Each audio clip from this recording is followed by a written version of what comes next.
কয়রায় নৌকায় ৬২ কেজি হরিণের মাংস ফেলে পালালো চোরা শিকারীরা।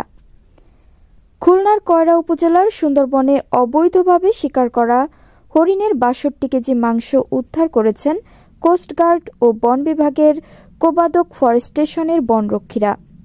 আজ শনিবার ভোরের দিকে কয়রা উপজেলার ঘড়িলাল গ্রাম সংলগ্ন কপোতাক্ষ নদে যৌথ অভিযান চালিয়ে এসব মাংস উদ্ধার করা হয়। তবে এ সময় কাউকে গ্রেপ্তার করা যায়নি। মাংস ফেলে পালিয়ে যায় চোরা শিকারীরা। ঘড়িলাল গ্রামের কয়েকজন বাসিন্দা বলেন, গ্রামের পাশের একটি ছোট নদী পেরোলেই সুন্দরবনের গহীন জঙ্গল। হরিণ শিকারীরা ছদ্মবেশে বনে ঢুকে নাইলনের দড়ি দিয়ে এক ধরনের ফাঁদ বানিয়ে হরিণের যাতায়াতের পথে রাখে। চলাচলের সময় প্রাণীগুলো সেই ফাঁদে আটকে যায়।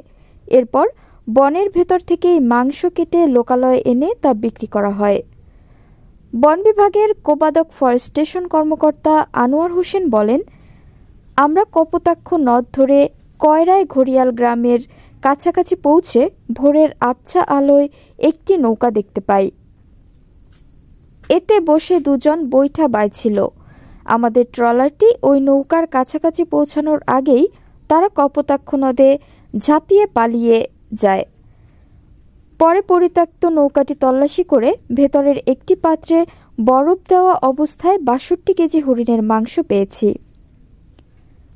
বন বিভাগ ও পুলিশ সূত্রে জানা যায়, সুন্দরবন সংলগ্ন কয়রায় ৩০টির বেশি চোরা শিকারী চক্র ফাঁদ পেতে হরিণ নিধন করে। গত জানুয়ারি থেকে এ পর্যন্ত শুধু কয়রা থেকে ২০৪ কেজি হরিণের মাংস উদ্ধার করা হয়েছে। এর আগে গত বৃহস্পতিবার সকালে সুন্দরবনের ছেড়ারখাল এলাকা থেকে ৯০ কেজি হরিণের মাংস উদ্ধার করেন সুন্দরবনের খাসিটানা বনটহল ফাঁড়ির বনরক্ষীরা। এসব চোরা শিকার বন্ধে বন বিভাগের পদক্ষেপের বিষয়ে জানতে চাইলে সুন্দরবন পশ্চিম বন বিভাগের বিভাগীয় বন কর্মকর্তা AZM হাসানুর রহমান বলেন, আমরা বন্যপ্রাণী শিকারে জড়িত ব্যক্তিদের তথ্যদাতাকে পুরস্কার দিচ্ছি। এতে আগের তুলনায় বন্যপ্রাণী শিকার কমেছে। আজ জব্দ করা হরিণের মাংস মাটিতে পুঁতে বিনষ্ট করা হবে।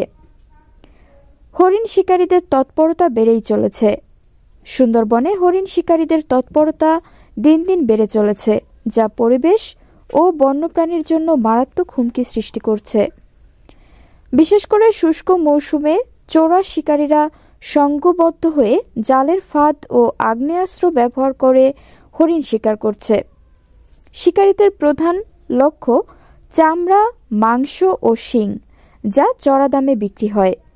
এভাবে নির্বিচারে শিকার সুন্দরবনের পরিবেশের ভারসাম্য নষ্ট করছে এবং বাঘের খাদ্য সংকট সৃষ্টি করছে।